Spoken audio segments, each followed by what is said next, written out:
Okay, good morning everybody. Welcome to this second panel discussion at the State of the Union.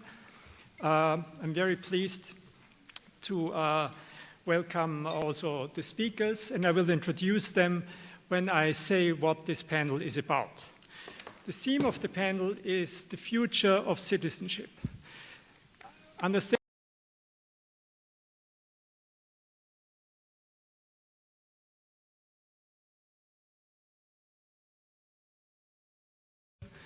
about the future of citizenship, whether this relation is still strong and holding, or whether it becomes weaker and more tenuous. Scholars like Christian Jobke have suggested that in a liberal framework, citizenship is becoming citizenship light. It has no more real weight. Among the lawyers, Peter Spiro has also written about a decline of citizenship on a global scale. Now, we want to find out whether this is actually true and how it works out in Europe. So the question that I've suggested that we should discuss in the European context is citizenship in Europe just about useful passports that you can use for traveling not just within Europe but worldwide? Or is it still about some form of genuine links that individuals have with the member states and with the Union itself? We have invited 4 speakers who will discuss 4 different aspects of this broader question. I'm very pleased to welcome first Simona Bonafè, member of the European Parliament from the Partito Democratico in Italy, who will focus on European citizenship and will also raise the question what the content of that citizenship is and if it's sufficiently strong or if there is a need for adding other elements such as social rights to it, but also whether or not there should be a European policy on how you get this citizenship and how you lose it, and how that relates to the member state competencies of exclusive sovereignty in matters of nationality law. Secondly, we have Jelena Jankic, sitting here next to Simona Bonafè, who is the coordinator of the Global Citizenship Observatory that Martin Fink and myself are also involved in as co-directors. Jelena has published an important book on citizenship in Bosnia and Herzegovina, Macedonia and Montenegro, effects of statehood and identity challenges. And she will be focusing on another topic on which she is really one of the top experts in the world, which is investor citizenship, citizenship for sale. There are more and more states that offer citizenships and residence permits in the emerging global market for the super rich. And that could be one of the phenomena where we do see a thinning out, a marketization, a commodification of citizenship. Now that topic will probably also be relevant for our next speaker, which is Ayelet Shachar.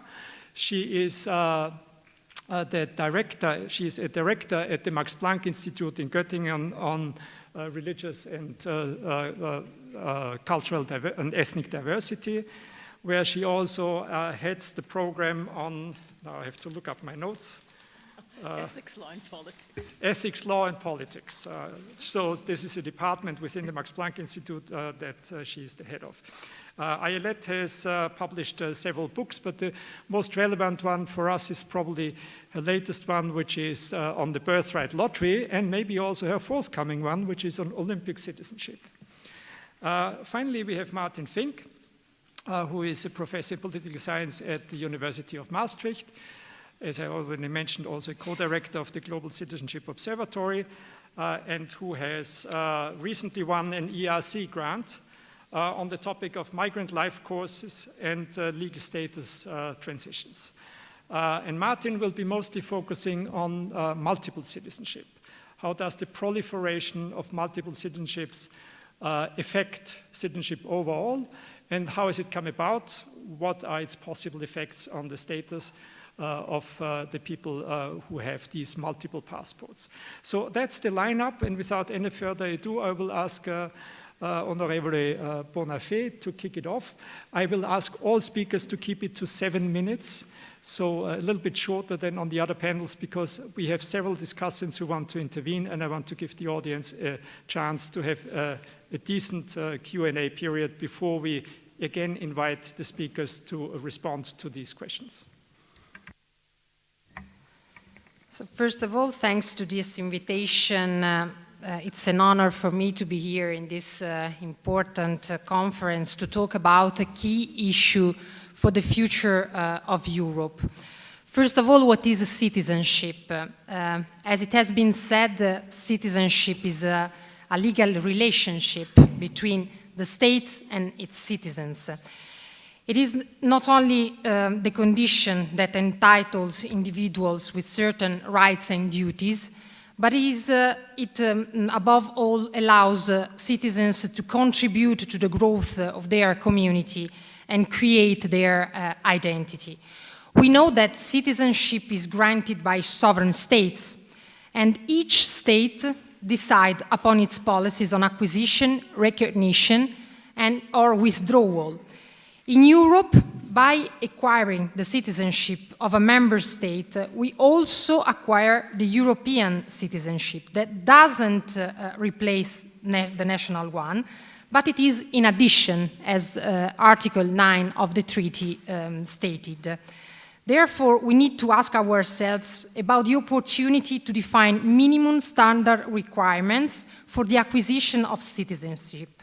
First of all, because we need to acknowledge that the diverse modalities of granting or withdrawing citizenship in member states have huge effects overall union. Secondly, because through citizenship, we need to improve European identity and European social cohesion if we believe in the European project. The management of citizenship policies will be of greater importance in the year to come because of both economic globalization and humanitarian emergencies that foster the immigration flows.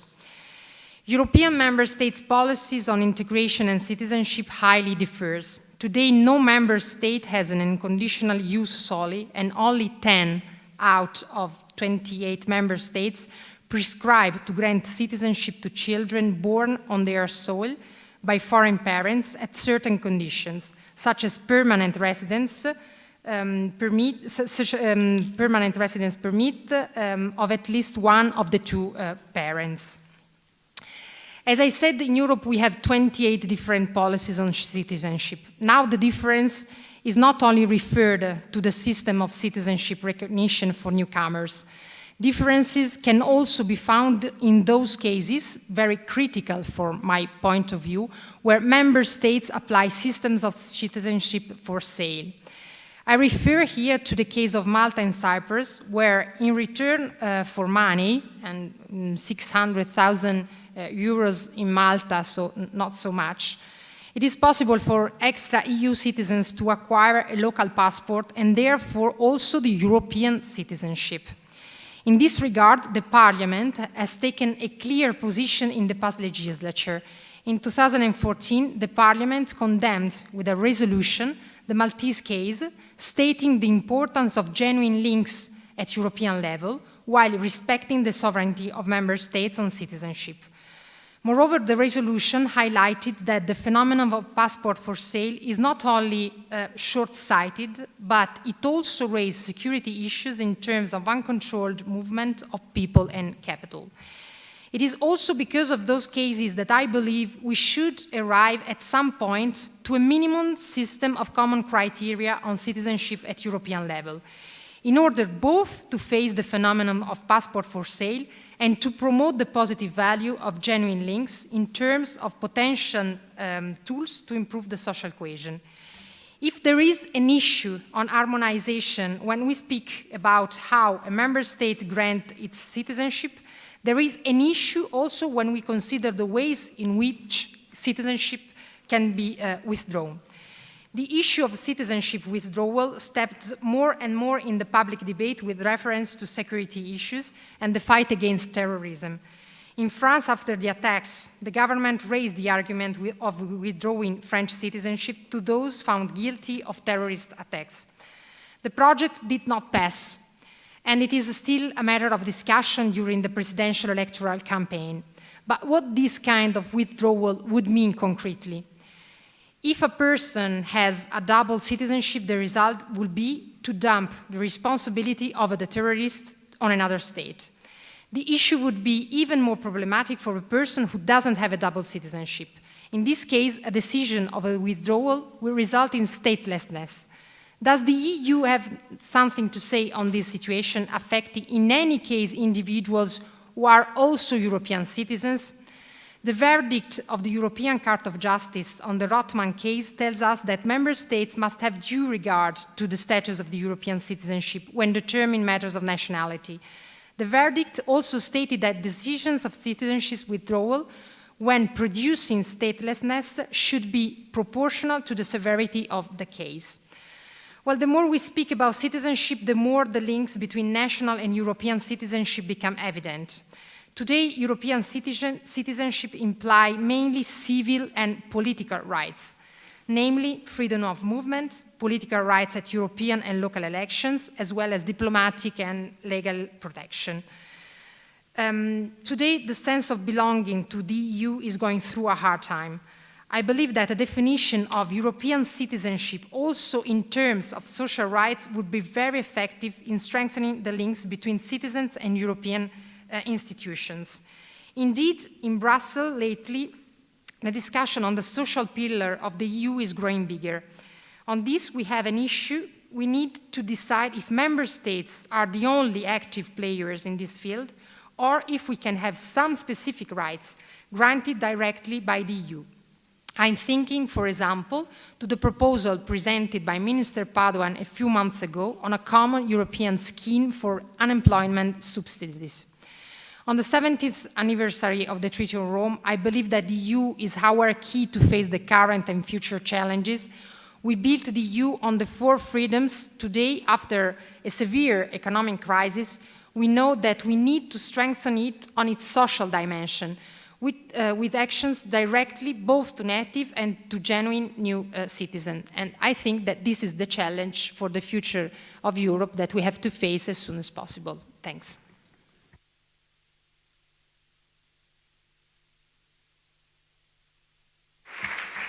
Thank you very much for this initial very broad panorama of the issues that we are going to discuss, and also for staying perfectly within the 7-minute time limit. It just shows the special skills that you get as an MEP in this regard. Jelena, the floor is yours. Thank you. Good morning, everyone. Today I'll speak about the changing notion of genuine links, and I'll do so by focusing on investment-based citizenship programs. And I'll try and do it, by giving you some background on the types of these programs, and then I'll try and put forward an argument on the emergence of this global governance of citizenship through the lenses of these programs. During my speech today, I'll refer to a couple of examples, such as those Simona has already mentioned, ones of Malta and Cyprus. But if you wish to ask me more about the details of various programs that exist not only in Europe, but also around the world, please feel free to do so during the Q&A session. So, to introduce the topic to you, when I speak about investment-based citizenship, I refer to obtaining a legal status of membership in exchange for financial assets. And essentially, what's happening today is that we have 3 forms of investment-based citizenship.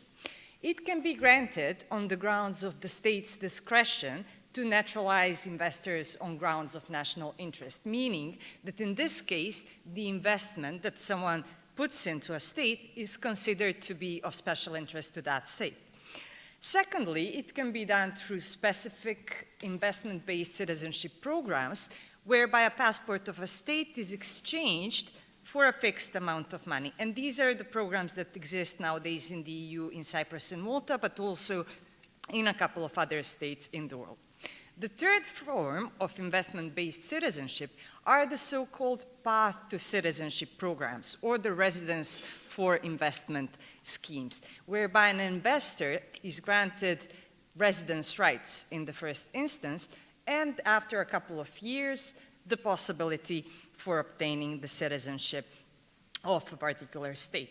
So in some form, historically, we can trace these programs back as to ancient Rome. And there's this anecdote that's also cited, funnily enough, in the Bible, of a centurion who arrested Saint Peter, who became a Roman citizen by actually paying Roman authorities a given amount of money. So we can see that the exchange between membership and money has existed or has dated a long way back in history. If we think, however, about the last 40 years, we can see that there have been two waves of development of these investment-based citizenship programs. So the first wave emerged in the 1980s when the first programs were established in St. Kitts and Nevis and the Commonwealth of Dominica. At the same time, a number of European countries used the state's discretion to naturalize investors. The second wave of these programs actually proliferated after the global financial crisis, so in the post-2008 era, and we can see an increasing number of countries adopting specific programs. So if you try and compare these two waves of programs, you'll see that there has been a shift from the state's discretion towards, in a way, more regulated programs for investment-based citizenship. And this said, it brings me to my argument of the speech today. So there appears to be a trend towards an emerging market for citizenship, and this market is starting to be regulated through a multi-layered interaction among governments, the private sector, lobbyists, and supranational institutions.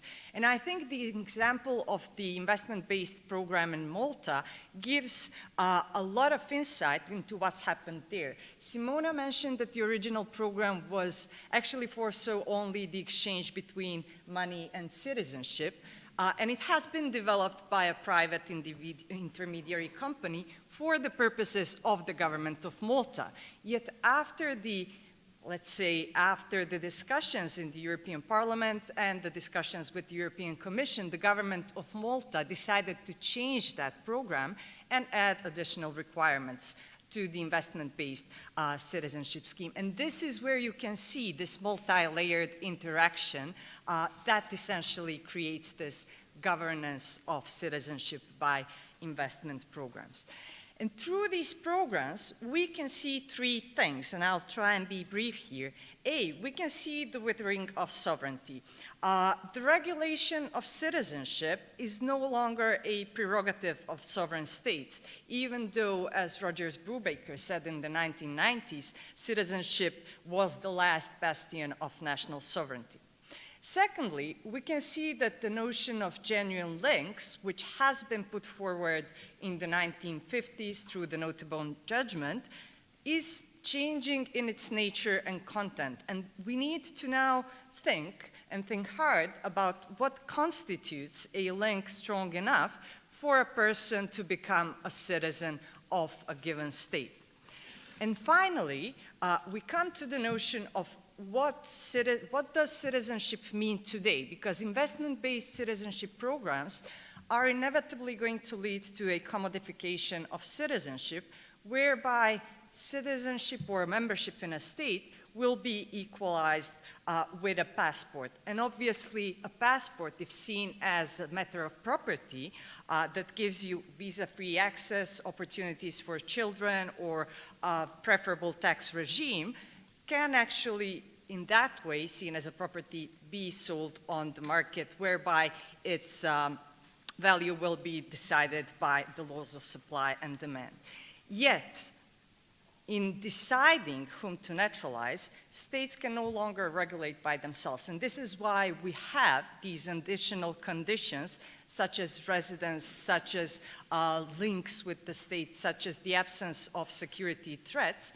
And these have been developed through this multi-layered interaction between governments and supranational organizations, but also through the interference of different companies. So I'll leave it here, and we can discuss further in the Q&A session. Thank you.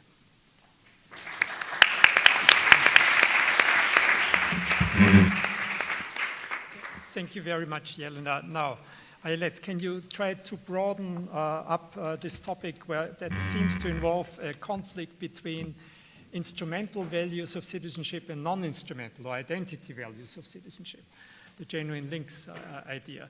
How is that playing out in the broader framework? Okay, great. Thank you very much. First of all, good morning, everyone. Buongiorno. We're here in Fiesole. Buenos dias. Guten Tag. Bonjour. Shalom. I could go on. It's a real pleasure to be here. I want to thank our chair, Professor Rainer Baubuch, for this invitation, and also the organizing committee. It's really a pleasure to be here and to share some of my thoughts on this issue with you. And my comments today are drawing on a forthcoming publication entitled Citizenship for Sale, with a question mark at the end, which will appear in the Oxford Handbook of Citizenship, which actually 3 of the 4 co-editors are sitting here in front of you. Now, in the interest of time, I would like to make 3 points. And I will begin with an overview of the broad trend we are witnessing. And thank you, Yelena, because you did such a wonderful exposition that you're saving me some time so I could draw on the fact that you have just heard this presentation. Then I will move to the diagnostic level, and then as time permits to what I will call the perspective. I will talk a little bit about the normative and potential policy implications of the kinds of changes and trends that we are seeing. And as I will speak to you, I will be wearing 2 hats, so I'll switch a little bit between them. One hat will be the lawyer's hat, and the other one would be more of the political theorist hat. And as I said, I'll switch between them, and hopefully together this will allow an opportunity to address the question of the instrumental versus the non-instrumental components of citizenship. So first, on the first point of the overview, so what really is being sold? And I think we've just heard a very nice elucidation. In some cases, there's a direct trade, a cash for passport exchange, a direct exchange, most blatant commodification. If you want to have the strongest example in Europe, indeed, it would be Malta and Cyprus. You can think about the Caribbean nations. St. Kitts and Nevis is a famous example. So there you would pay a hefty sum, and in return, you would get a passport. There's some due diligence, some kind of review, but in some cases, you're eligible to receive your passport within 6 to 8 weeks without ever having stepped on the territory of the country, which is now your passport issuing country. So that, I think, would be for us the most extreme example. But other countries are selling something which is a bit less explicit. They're selling access, either access to territory as a first entry, as an entry visa, or a more common procedure would be to sell residency, either temporary or permanent. So here you can think about Canada and the United States. Canada, until it abolished its policy in 2014, granted landed immigrant status. The US grants you a conditional green card, and after 2 years you get a green card in exchange for your investment. So these are the kinds of things, and I would treat them under the same heading as citizenship for sale programs, despite their internal variation, because you cannot receive citizenship unless you've actually been granted those previous steps. That's why I'm putting them together under one heading. Now, there's also a very special market that we're witnessing, and it's very interesting to observe. It's a government-controlled kind of exchange. So if you, as an individual, anyone in this room, if you wanted to sell your passport on the free, if you were to put it on eBay, it's a crime. You're not permitted to do so. If you are a non-citizen of the state, and I flew in from Frankfurt, let's assume someone comes without a European passport tomorrow morning and says to the border agent, I would like to purchase European citizenship. I'm going to bribe you and pay you 1,000 euros. Would you allow me to get in? Again, you're not permitted to do so. So we actually have very, very strict controls against the sale of citizenship, with the exception of when governments introduce these programs. So that in itself is a puzzle. Why can governments engage in something like this? Is it legitimate? And why are countries doing this? The why I'm going to keep for the Q&A, otherwise I will breach the 7-minute restriction that we have. But what governments, in the brief answer, the most economic answer would be to say they're trying to attract capital into their own specific jurisdiction. They're competing with other countries which are trying to attract the global 1%, the super wealthy who can afford the sums, and in some cases the sums are very high, say a minimum of €1 million or a little over €1 million now in Malta. That has to be mobile capital in addition to your net worth. And in the UK, you would have to pay 2 million British pounds. So these are significant sums. So most individuals would not be in a position to do so, to have such free capital that they can move around the globe. So it is really a very specific market for a very specific potential clientele. And again, the concern, or part of the concerns with this policy, is that in addition to the transfer of funds, very, very little is required. Indeed, there are some background conditions that you have to fulfill, but in any kind of a strong understanding of genuine links as civic ties, all of that is absent in most of these programs. You're not required to really establish residency. Even Malta is more nominal. I think you've actually written about this. You need to have a contract, but you don't necessarily even have to be there for the full 1 year. You don't have to know the language of the country. You don't need to know anything about the political system. So all of the requirements that we typically would ask in the context of naturalization are absent. There's an exemption saying somehow bringing the money absorbs you of all of that. And I would want to say that what we're seeing is it's the shell of citizenship. It's a legal entitlement, but without any of the content. And I would want to emphasize that as a concern. So the second point about the overview, and I'll be very quick, is that it's true that we're seeing this very specific market for the super wealthy of the world. At the same time, and they're getting an easy pass, much, much easier for them to purchase citizenship. At the same time, if we were to look at the broader set of policies, again, dealing only with naturalization, we are actually seeing a trend which is the reverse trend. We're seeing a greater restriction. So if you were to look at family-based migrants, if you were to look at low-skilled migrants, if you were to look at humanitarian cases, we're seeing more and more and more restrictions actually imposed either at the initial point of entry, or if you're already settled in the country, or if you're seeking naturalization. So you can think about citizenship tests, civic requirements, linguistic requirements. There's a whole set of requirements that we now impose. Some of the very same countries that sell citizenship now do, on the other hand, or the other side, they create this much more restrictive policy. So we need to address this contrast. How could it be that countries can, at the very same time, actually restrict admission for the vast majority of the population, while at the same time granting this easy pass for the rich and wealthy? And in some cases, you might even need to show linguistic knowledge, cultural understanding of the country, some knowledge about the political system, even before you have stepped in. So Germany and the Netherlands, for example, for family-based, for spouses would require that. So there's just a total inconsistency that we're seeing here. If you're worried politically, this does appear like a double standard. It does appear to benefit a global elite. And it would be very, very hard, I think, for a politician to actually explain this contradiction. And I would want to hear an explanation. How can this stand? And it might seem that the humanitarian cases would seem intuitively to be much, much stronger if you're looking for an easy pass rather than allowing people who are already quite well off globally. So that's where I would leave this point. So now, just drawing one distinction, which I want to state. It was very interesting in 2013 when the Prime Minister of Malta actually introduced a program. He was selling the citizenship for sale as looking for people who are well networked and people who have talent. Now, this is a very interesting rhetorical move because we do know that most countries do have a category of allowing people in on the basis of special skills or talent. So you can think about scientists, artists, athletes, a whole range of kind of requirements that countries do actually give privileged access. I would want to distinguish that component of skills or human capital from pure capital. Because in order to actually gain the mobility of a human capital-based or skills-based migration, the individual who has that special talent needs to move to the country that's admitting him or her, because it's encapsulated in the person. Whereas with citizenship for sale, it's monetary. It's just, you can, in theory, just click a button, a wire transfer, and receive your citizenship, especially, again, as I said, the Caribbean countries would be the most extreme examples of that.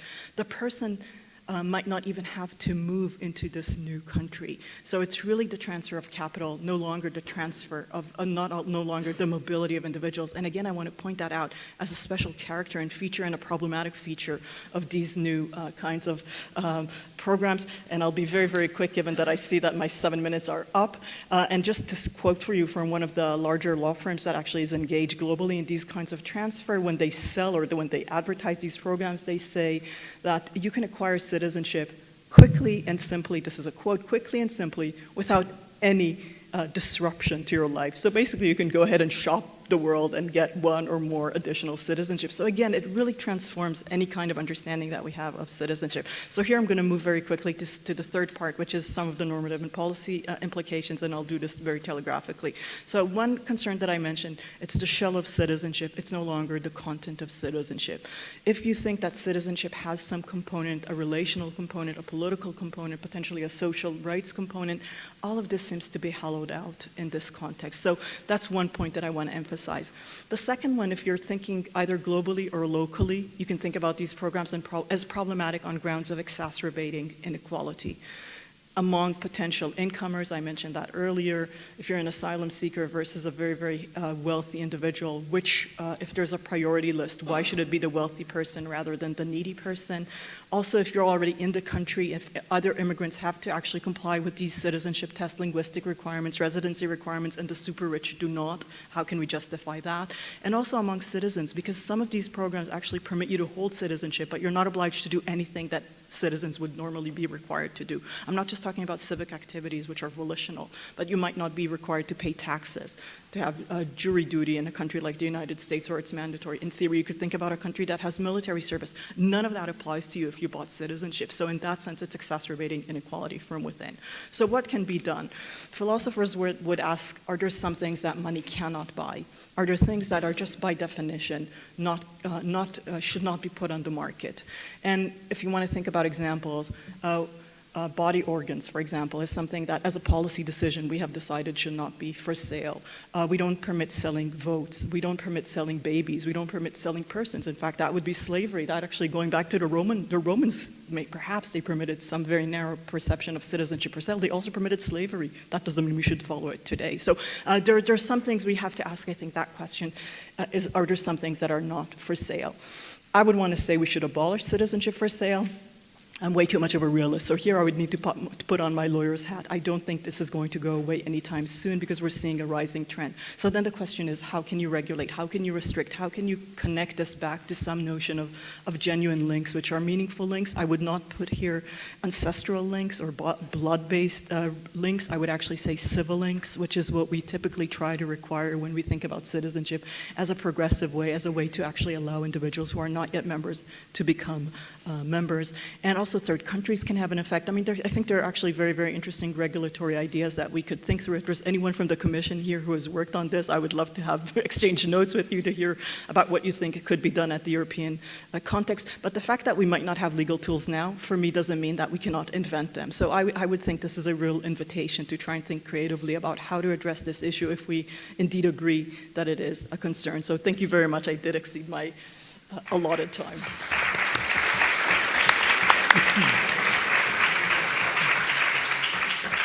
Thank you, Ayelet. I think you've made good use of the time that Simona and Jelena graciously donated to you. Thank you.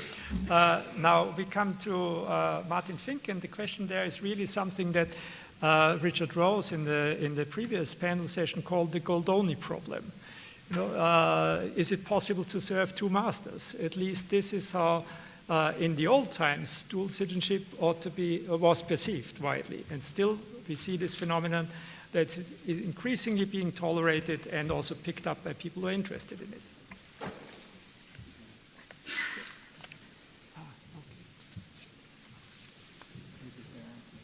Okay. It's already there. Yes. Okay. Thanks a lot, Reiner and the EOI for the invitation. So I'll talk about dual citizenship, and I would like to address three issues. Attitudes. So what do we actually think about dual citizenship? Who is in favor, who is against? And I'll distinguish between immigrants, and natives. I want to say something about opportunities and constraints. So what's in it for people, and what are actually the difficulties in restricting dual citizenship if we would want that? And thirdly, something about the trends. What do we see over the last 60 or so years? And my conclusion is that generally dual citizenship is really a self-sustaining phenomenon. It is very difficult to get away from it. I think it's also undesirable unless we perhaps radically rethink what is citizenship. Okay, so what is dual citizenship or multiple citizenship? It's a legal status of citizenship held by a person in two or more countries in the case of multiple citizenship. And so traditionally the problems were seen as of loyalty. So can you indeed be loyal to multiple masters, for example, in military conflicts? I think most importantly in the international system this was seen as a problem of responsibility. So which state actually has the right to diplomatic protection of a citizen anywhere in the world? So it is negative attitudes towards dual citizenship were there to avoid potential conflicts between states. And more recently, we see this also linked to security. For example, in Finland, there's a proposal now to restrict access to high security positions for dual citizens. And this is actually something that is still fairly rarely practiced. Now, let me go to the first question. What do people think actually of dual citizenship? And I think it really depends on who you are. So if you are part of a diaspora movement, you see here a picture of the Haitian diaspora movement. They campaigned very strongly for dual citizenship, basically because they lived themselves out of the country, might have naturalized in the US, but of course were very interested to keep the link with their home country. And the fact that they built up a life in a new country doesn't mean that they cannot maintain simultaneously a link with the origin country.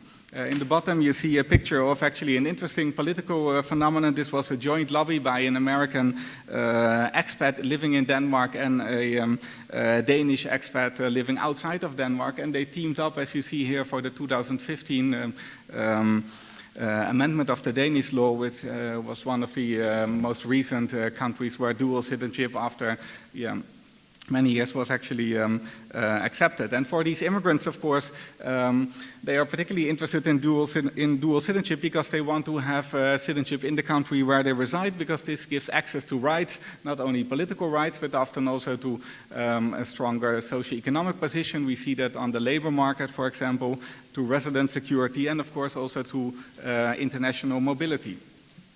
Now, if we look at natives, and here you see a graph of a survey that I did in the Netherlands back in 2012, where we asked people, what do you think of dual citizenship? And we did that in 2 questions. We asked, should dual citizenship be allowed for immigrants, people who naturalize in the Netherlands, and should it be allowed for Dutch people who naturalize abroad? And somewhat surprisingly, what you see is that many people are actually skeptical, but as you see in the red bars, actually the opposition towards immigrant dual citizenship in the Netherlands was much more high than towards immigrant dual citizenship. And you could call this a double standard. And there's very little research on this in other countries, but I wouldn't be surprised if we find a similar pattern in many other countries. And when we looked closer in the data, we saw that these negative attitudes were linked to general skepticism about immigration, about globalization, and about a cultural threat to national identity.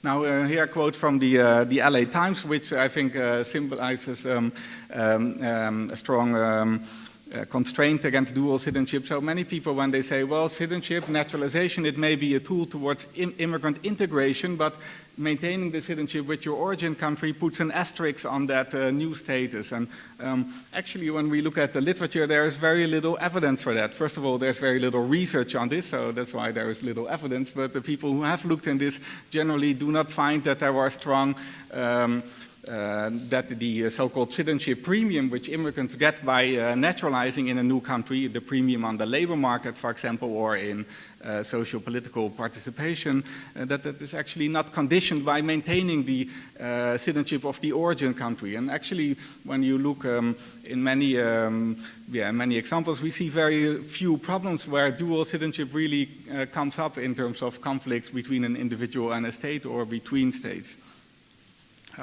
Now, if we wanted to prevent dual citizenship, can we actually do this? Well, this is actually very difficult. When we look at the Netherlands, after there was a restriction at the end of the 1990s, we saw that the number of dual citizens actually still increased significantly from 600,000 to 1.2 million. And this is because, of course, dual citizenship also arises because children have parents with multiple citizenship statuses, and for those kind of situations, it's very difficult to restrict this. Okay, here a long list that I cannot all deal with, but you see here a picture of Mr. Afroim, who was central in the US Supreme Court judgment that actually accepted dual citizenship and very much conceived this as an individual right. So the Constitution in the US doesn't give the government the right to take away somebody's citizenship unless he or she voluntarily expatriates. And this is something that we see in many countries. So if we want to restrict dual citizenship, we also need to reconceive citizenship as an individual right.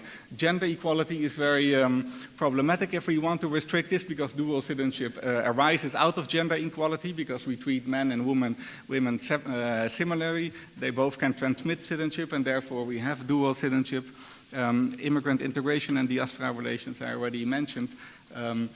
Let me say something about the trend towards dual citizenship. And what we see is a very clear trend.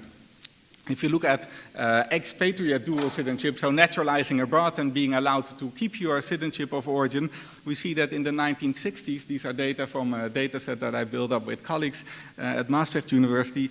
In 1960, only 40% of countries accepted dual citizenship, whereas in 2015, over 70% of countries accepted this. You see some world regional variation, but actually the trend is very much in the same direction.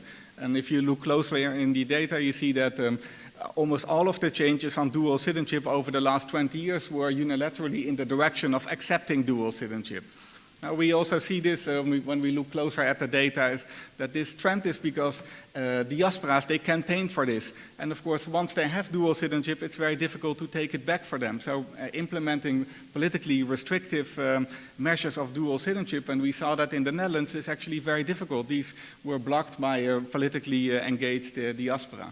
Now, when we look at renunciation requirements, so the other way of restricting dual citizenship by asking immigrants who want to naturalize to renounce previously their citizenship of origin, here data from the Global Citizenship Observatory, where you see that actually in Europe, the pattern is still a bit mixed. So the blue countries accept dual citizenship, the reds are still restrictive. You can find also these data in one of the leaflets that you find here at the State of the Union event. So in Europe, the pattern is mixed, but all of the countries that changed almost all of the countries that changed in the last 20 years were moved in the direction of allowing. Okay, so last slide, let me conclude. So what we see is that dual citizenship is very much a self-sustaining phenomenon. There are many people who campaign for this, immigrants in the country where they reside and immigrants who live abroad. For them it is really an important issue because it gives mobility rights, access to social political rights, economic rights and resident security, mobility. If we want to restrict this, we need to reconceive citizenship as an individual right and also possibly reconceive gender equality. This is how this was restricted in the past, and that's no longer acceptable. And so reverting back to these restrictive policies is, I think, very difficult. The diasporas are already enfranchised, and I think it's also undesirable for immigrants. It's important that they have a good status, and what we see in the literature is also if we ask people to renounce their citizenship, then this significantly lowers naturalization rates. So, and that means that immigrant integration also becomes more difficult in the countries where they reside. I will stop here. Thanks.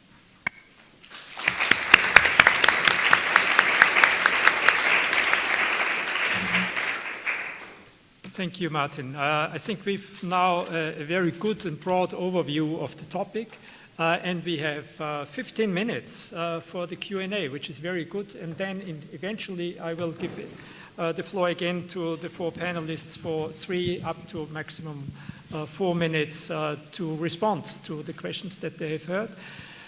We have 3 people who have asked to get the floor specifically, and then I'll open it up for questions from the general audience. So let me first ask Oscar Alberto Lema-Buzor, who is a PhD researcher at the EUI in the law department.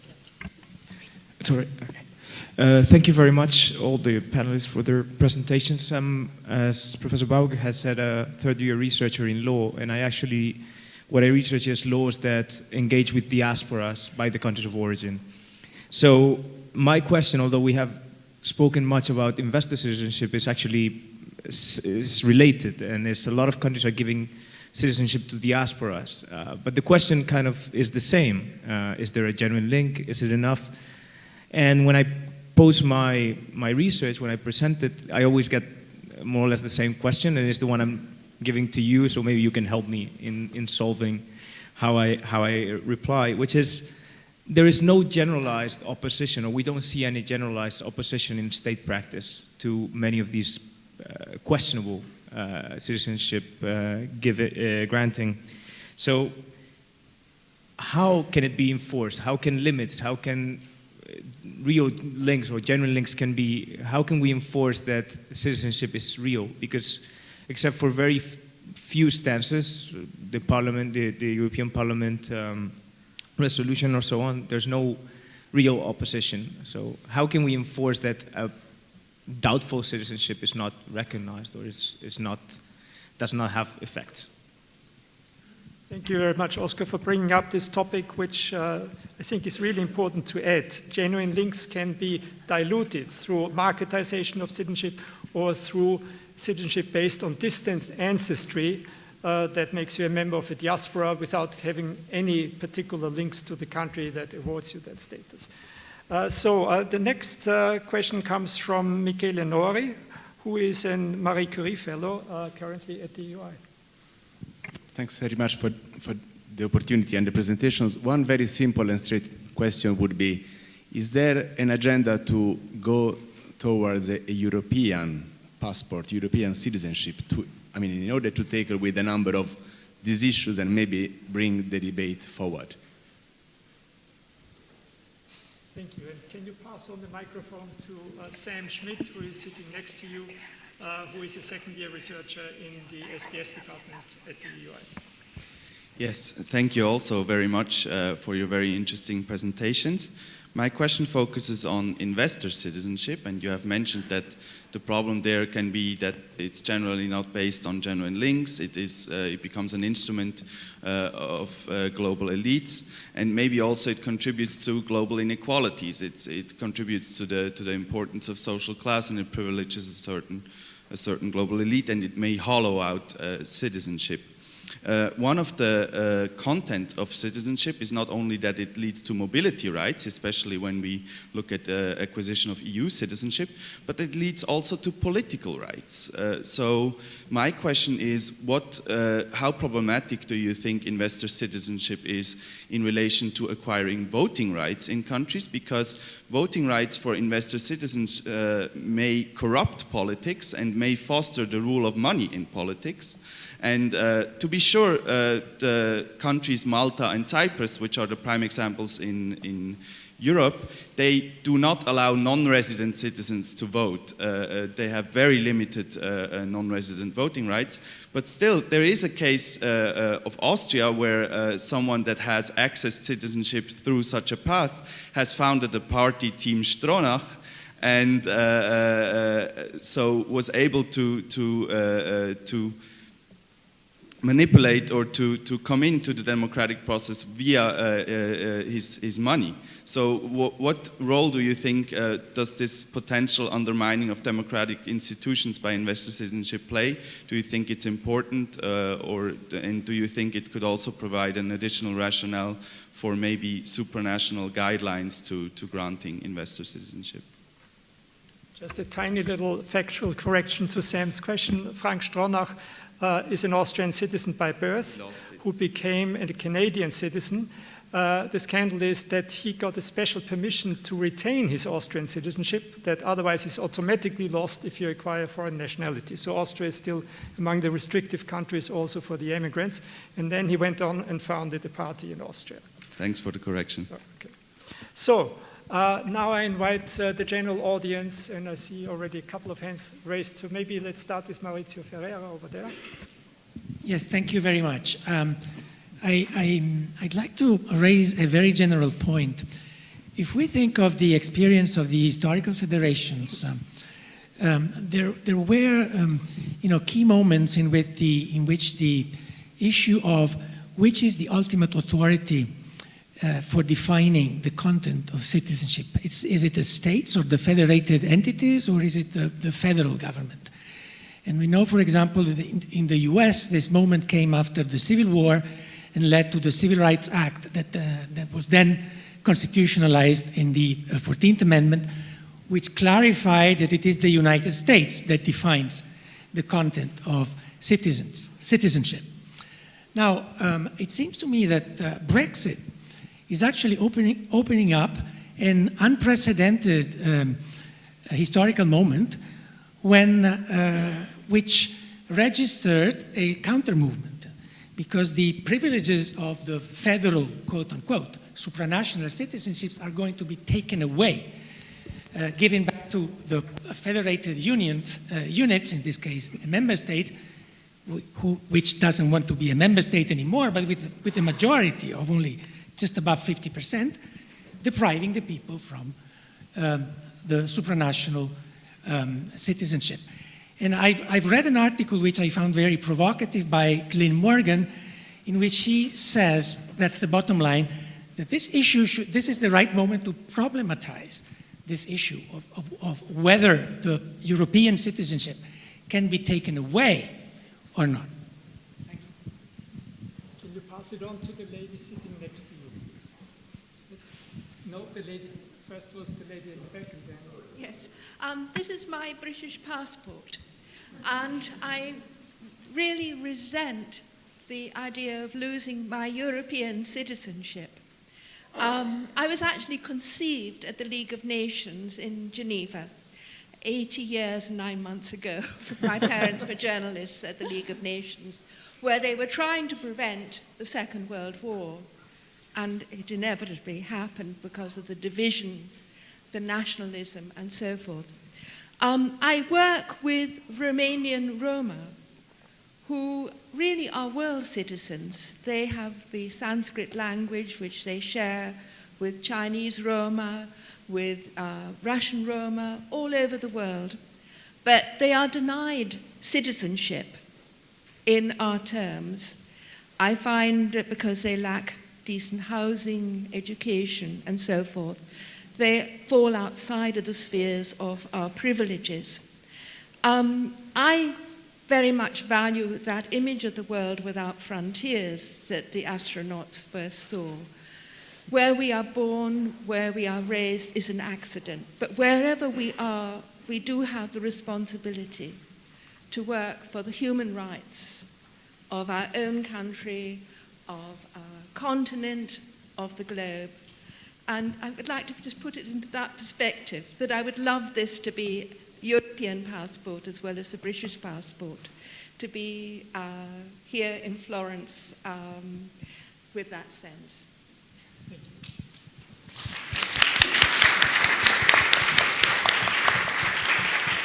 Next is the gentleman from Denmark. Yeah, hi. My name is Bonde, and I was in the convention drafting this citizenship. And at the time, it was set in the rules that it did not add any new rights for citizens. And it was at the same time clear that this was a sentence to avoid referendums, constitutional matters, and it was also clear that it would be developed by the court. And it has happened now. I guess there are far more than 100 verdicts, but I haven't read them. Have any of you read the verdicts on the citizenship and can explain if they have added rights or just settled normal conflicts? Another question on Brexit.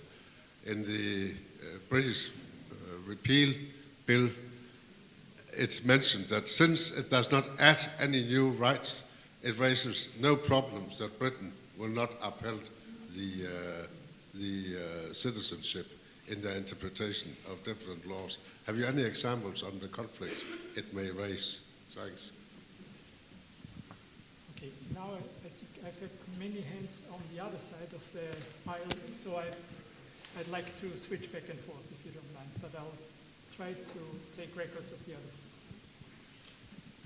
Thanks a lot. I'm a legal historian, and I would like to come back to the definition of what is the minima, the credo minima to establish a passport, a European passport. You all said that a transfer of capital, whereas money capital can't be a good solution. I very much agree. And how about what Bourdieu called social capital?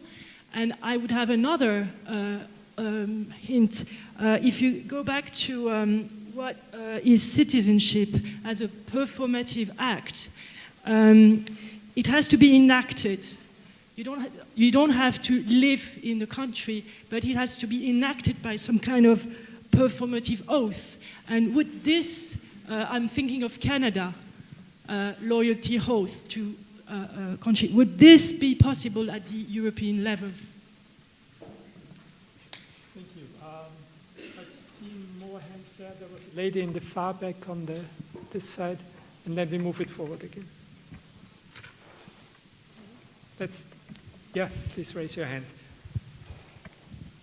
Hi. Well, my question has just been repeated, but I wanted to flag another issue on the Maltese case, which has been mentioned quite often, and that is whether you have investigated the links between the citizenship and corruption, because the latest twist in this case have been quite serious allegations against the head of Secretariat of the Prime Minister on this front, on the fact that the head of Secretariat might have been receiving kickbacks from the sale of passport. And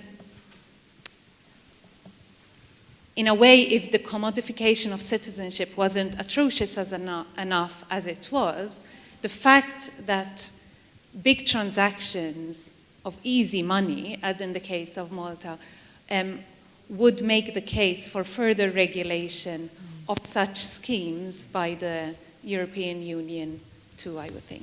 Thank you. Thank you, Daniela. Now I've seen 2 more hands raised on this side, so yes, the gentleman in the second row, please. No. Oh, sorry, yeah. a second. You also wanted? Okay. Thanks. Might I just broaden out the discussion very briefly and ask perhaps for comments from our learned people at the top. Brexit, and perhaps one unintended consequence of this is rebadging of people.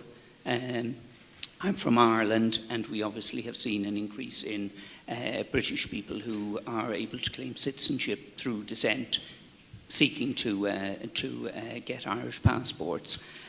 We've also seen in the UK, indeed, some people who had to flee Germany during the last war, considering seeking German citizenship, which they're entitled to because of their uncertain status post-Brexit.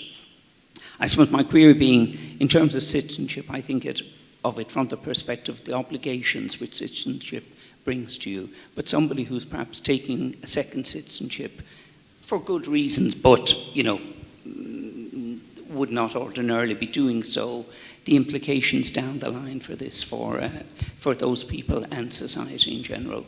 Thank you.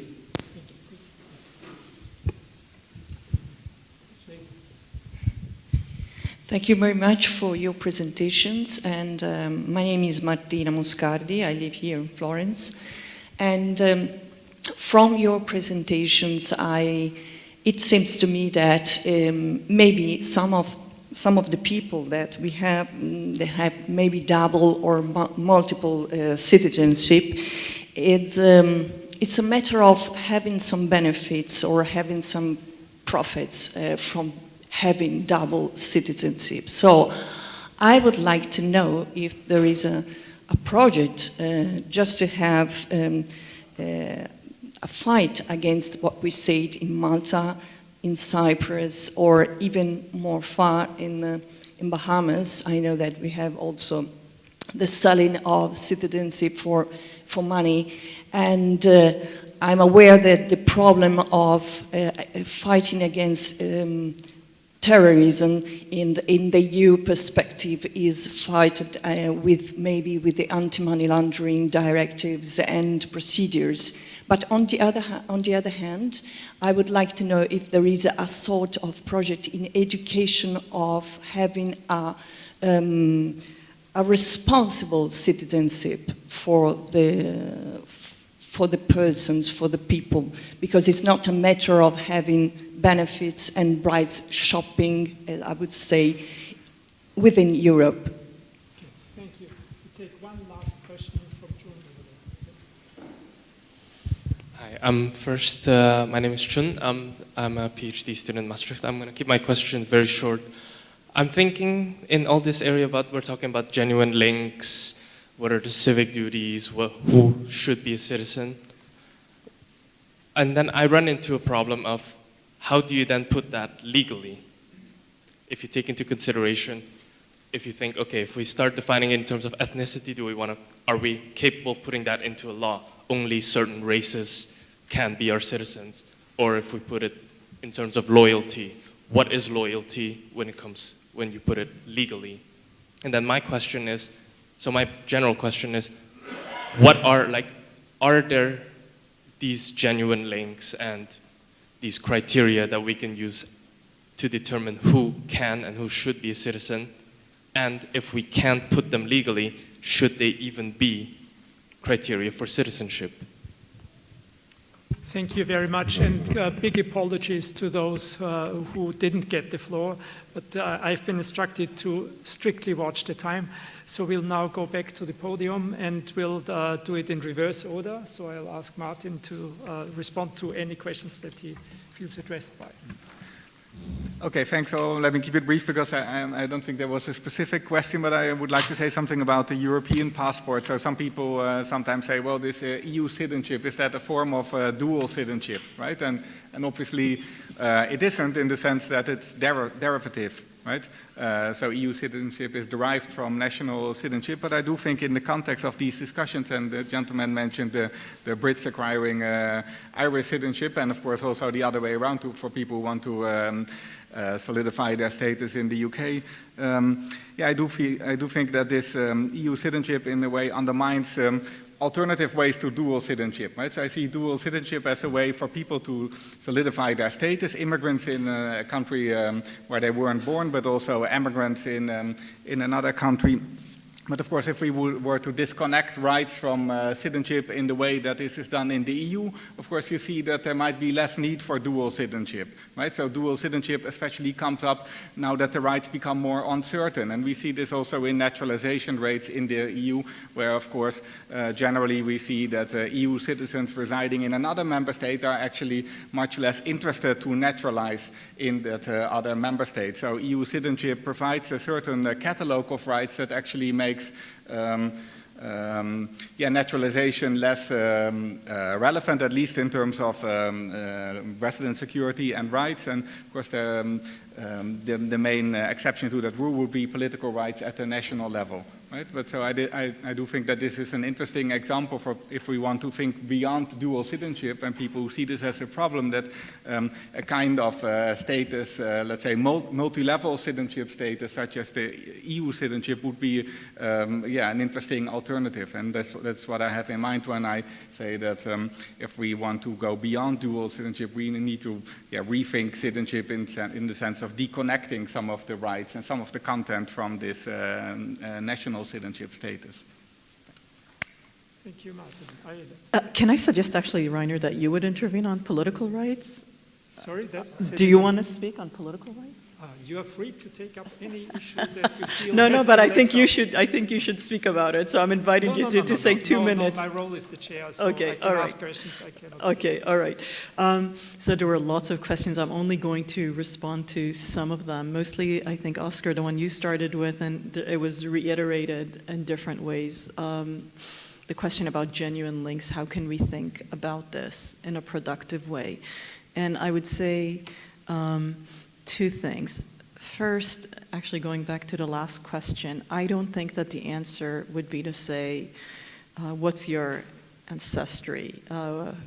What's your ethnicity? I would see these as ascriptive components. I think that would be a step back if that would be our response to these kinds of tensions that we're witnessing today. It would be more restrictive. So I think I would want to state that very clearly. If we think about genuine links, some of the work that was done by myself, by Joseph Cairns, by Rainer Baubuch, a good number of other people, was to think about ways to grant legal status, for example, for people who are undocumented, who have no legal status currently. But if you think about the United States, that's a classic example. Over 12 million people who have no status.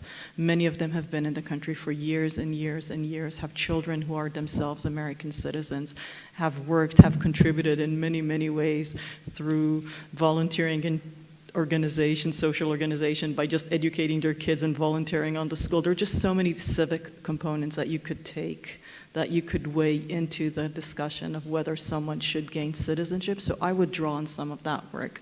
I don't think that there's it's not at all, you don't have to go through the ethnic route. I think you would have to go actually through the kind of social ties, the ties to a specific place, to a specific community or sub-community within a larger community. That would be the basis for membership. And I think we have lots of examples, including actual live legal examples, that this is operational. It's not just theoretical.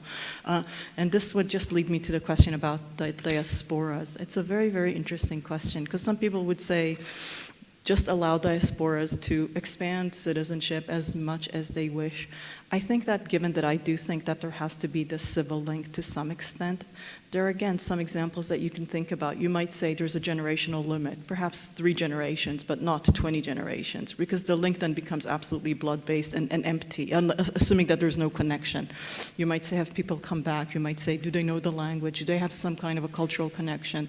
That might be a range of considerations that you would take into account. But again, I would not just allow it to be just ancestry, because then all that we're doing is really are emphasizing an ascriptive component. I would want to move away from that. And just one last point, because there were a lot of questions asked about corruption, about political rights. I think those are very, very vital and important rights, and I would just add them to the list of concerns that we are witnessing with citizenship for sale. But again, I want to think about this as an opportunity. This is, in a way, what you would say in North America. It's an example which is in your face. You cannot ignore it. So let's use it as an opportunity to try and rethink what is it that we think is still valuable for membership, either at the national or at the supranational level. How can these issues be regulated? Who should be regulating them? Who should have voice in these decisions? I think these are very, very foundational questions. If we make this into an opportunity to do so, we will have benefit. And I think you're right, also the gentleman who mentioned Brexit as a real vital moment to potentially explore these issues. Thank you. Thank you. Thank you. There have been so many questions, but I'll try and pick up only a couple of points. And I wanted to start from Ayelet's very nice distinction between the talent migration and essentially citizenship for sale programs, whereby talent migration actually creates engaged citizens, whereby investment-based citizenship programs create, in a way, disengaged citizens who just use their passports instrumentally. And yes, I think we've heard quite a lot of times today that citizenship should not be for sale, but the sad fact is it is. And the standards for this, for the sale, are at the moment regulated by something that's called the industry, or the intermediary companies that lobby with governments, with also with other firms within states, etc., etc. So they, in a way, as it has happened in the case of Malta, Cyprus, and other countries, they, in a way, set the standards at present, which I think causes quite a lot of concern. And this is what brings me to both points, to the 2 points that both Sam and Daniela mentioned, the potential for corruption. The potential for corruption of those involved in the making of these policies. So this is something that has happened. It also has happened not only in the case of Malta, but also in cases of Austria, etc., in the country which I come from, which is Montenegro.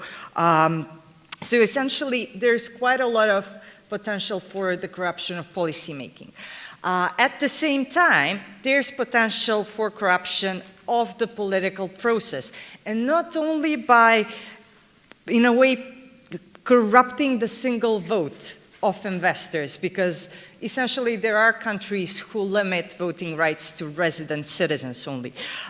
Yet, if an investor is rich enough to buy a country's passport, he or she will be rich enough to buy a lot of political influence. And this is, I think, something that corrupts the political process even more. So just to briefly conclude and leave some time to Simona and to Rainer to conclude the session, we indeed, I agree with Ayelet, we need to rethink what's valuable in terms of communal membership, and we need to rethink who should be setting standards for the acquisition of citizenship, and whether it's possible to have some, let's say, broader standards that would be either European or at the global level. Because if industry is left to do it, all what's going to happen is citizenship policies that will mirror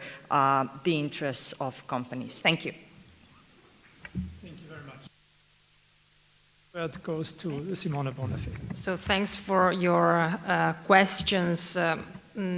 Well, I think that this morning we have seen how complicated is this issue in a changing world, and how we need to rethink the citizenship, and it involves a lot of problematic aspects. And this morning we have seen the ones related to double citizenships and passport on sale, but there are a lot of aspects involved.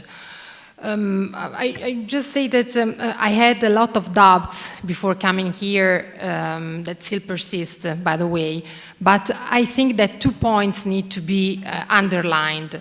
The first one is that the genuine link, in my opinion, need to remain crucial. If we don't think that citizenship is a tool, is a useful tool, but if we think that citizenship is a mean to build cohesion, social cohesion, and to build European identity. That's why I think that phenomenon as the passport on sale has to be criticized. This is the first aspect. The second aspect, unfortunately, today there's no discussion about the European citizenship. Well, there's a discussion, but there are no real steps toward European citizenship. And we are talking about return to nationalism, by the way, in the political debate. That's why I talked before of a minimum criteria in member states to grant citizenship and to withdraw citizenship.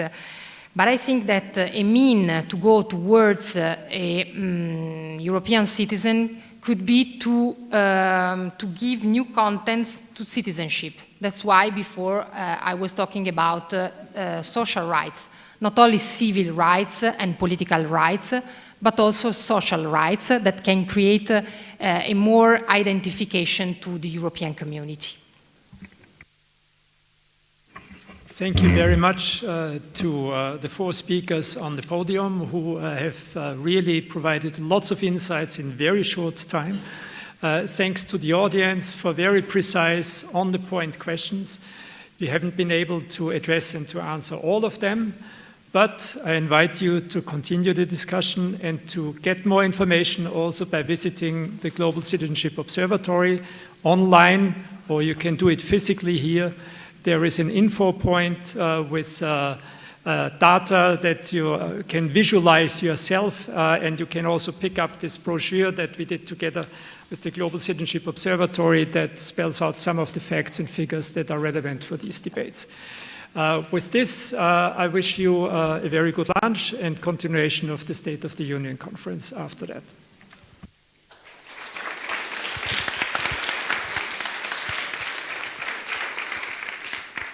Your attention, please. I invite you to make your way towards the lower loggia where lunch will be served, and we'll reconvene here at 2:30 p.m. for the next panel session, which will be on the global refugee emergency and Europe's response. Thank you. See you then.